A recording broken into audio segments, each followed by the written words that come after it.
All right. We were in Titus 1:15 and 16. Now we're going to go to 1 Corinthians, the 6th chapter. We're looking at becoming a new man and a new woman. So we're looking at 1 Corinthians, the 6th chapter, and verse 9. Know ye not that the unrighteous shall not inherit the kingdom of the Most High? Say, don't you know that the unrighteous, those that don't keep the commandments of the Most High? Remember, we went to Deuteronomy 6:25 to prove what righteousness is. Say, know ye not that the unrighteous, those that don't keep the commandments of the Most High, shall not inherit the kingdom of the Most High? So you know, y'all done went to funerals, and they say, oh, they gone to heaven. Homecoming.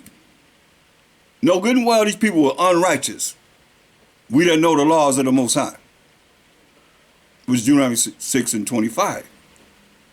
That's how you be righteous. Keep his laws and his commandments. Know ye not? Don't you know that the unrighteous, those that don't keep the Most High's commandments and his laws, his rules and regulations, shall not inherit the kingdom of the Most High? Be not deceived. Don't let nobody lie to you, he said. Neither fornicators, nor idolaters, nor adulterers, nor effeminate, nor abusers of themselves with mankind. So effeminate are these men that's rolling like women. Sensitive, like y'all women could be sensitive. Y'all could be, very compassionate and so forth, but you still be sensitive. That's a woman's trait. Or acting like a woman. When you look at a woman, look at a man, say, dang, he sure is kind of like a sissy. In other words, doing things that's not manly. And no abuses of themselves with mankind. That's men with men. As I read 20:13 says, if a man lie with mankind as he shall a woman, both of them have committed abomination. They shall surely be put to death. The blood shall be upon them, as it is written. So, Most High ain't with no men with men. They ain't going to the kingdom. You look up all these words to get the understanding of their meaning.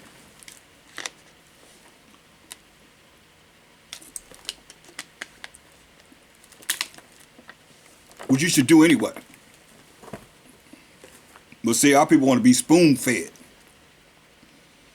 Everything got to be given to you on a silver platter. You don't want to do no work. You got to do some work.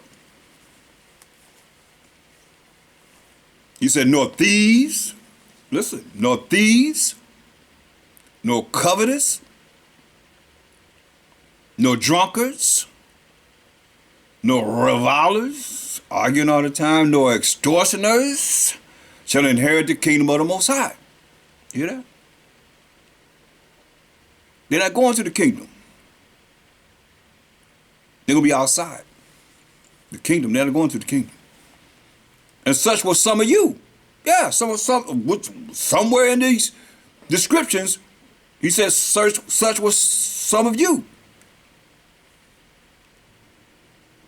But you are washed. See that? You are washed. You wash with what? The water.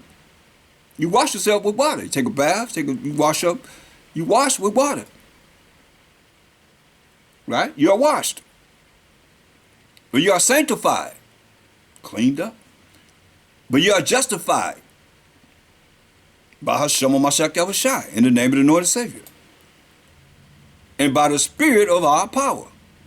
You see? So, he said, yeah, watch. Let's go to Ephesians 5:26. Hold that. Ephesians, how are you washed? Because you should take a wash up, a bath every day. Clean yourself up. So Ephesians 5:26 gives you the understanding of what he's talking about as far as being washed and sanctified and justified. That he might sanctify and cleanse it. See, clean you up. How? With the washing of water by the word. You see? The washing of water by the word. The word is the water. That's what Mashiach Shai said in St. John 15:3, I believe it is. He said, St. John 15:3, he said, now are ye clean. How? Through the word which I have spoken unto you. Because he is the word of who? The Most High. So he said we're cleaning us up by following the word of the Most High. That came from Mashiach Shai, who spoke the things that he heard the Most High say. He did the things that he seen the Most High do. He is the word of the Most High. So now, we understand how we washed and clean by following the word of the Most High. Apply it in your life. That's why he said, hey, all these things that he named, fornicators, idolaters, adulterers, effeminate, and abusers of themselves with mankind, thieves, covetous, drunkards, revilers, extortioners, that shall not inherit the kingdom of the Most High. He said, and such were some of you, verse 11 of 1 Corinthians 6th chapter. But ye are washed through the word. But ye are sanctified. But ye are justified in the name of the Lord and Savior, HaMashiach Yahushai, which is Bahashem Mashiach Yahushai, in the name of the Lord and Savior in the Hebrew, and by the Spirit of our power. But it says, all things are lawful unto me. Everything is lawful unto Paul. But all things are not expedient. It's not going to happen real fast. All things are lawful for me, but I will not be brought under the power of any. You know? Only the power of the Most High. Wow, Mashiach Yahushai, Bahashem Mashiach Yahushai. But see, everything is not expedient. That's why you look at people coming into the truth, and they expect miracles and people just coming in and it's like you're just going to change overnight. That's why we changing daily. You know, we die daily and we changing daily to become this new creature.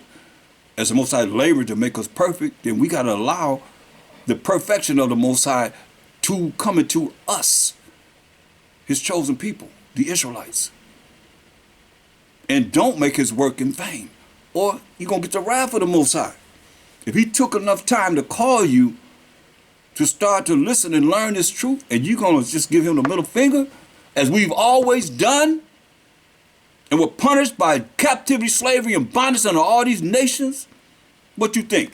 This is the last time we got to cry to the Most High for deliverance. But we in the time of Jacob's trouble, y'all. We in the time of Jacob's trouble. Let me show you something. Go to, we can go to Jeremiah, 30th chapter. Go to Jeremiah, the 30th chapter. And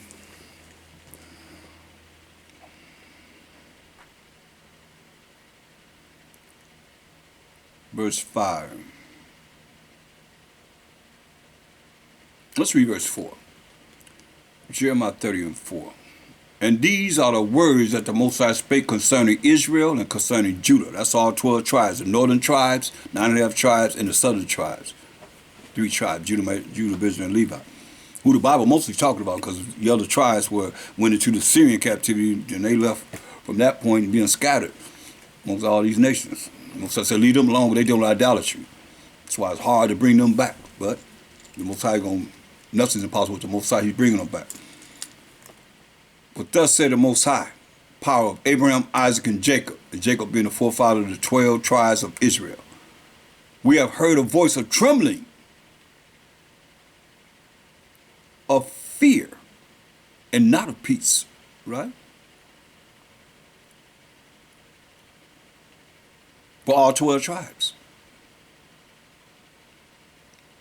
Ask ye now and see whether a man does travail with child, a man having a baby, a man having contractions like a woman that's having a baby. Ask ye now and see whether a man does travail with child. That's them contractions.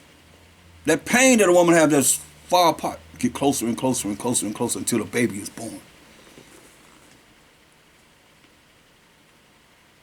Wherefore do I see every man with his hands on his loins, as woman in travail, as a woman having labor pains, and all faces are turned into paleness. Alas, this is what it says, alas, for that day is great. Hear that? That day is great. So that none is like it. That day is great, whereas none is like this day. It is even the time of Jacob's trouble. Y'all better understand and understand this. But he shall be saved out of it. You hear that? You're going to be saved out of it.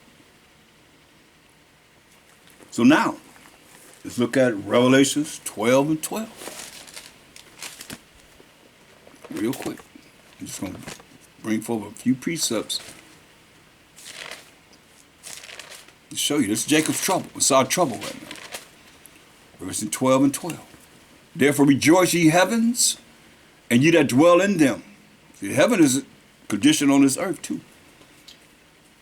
You know, this is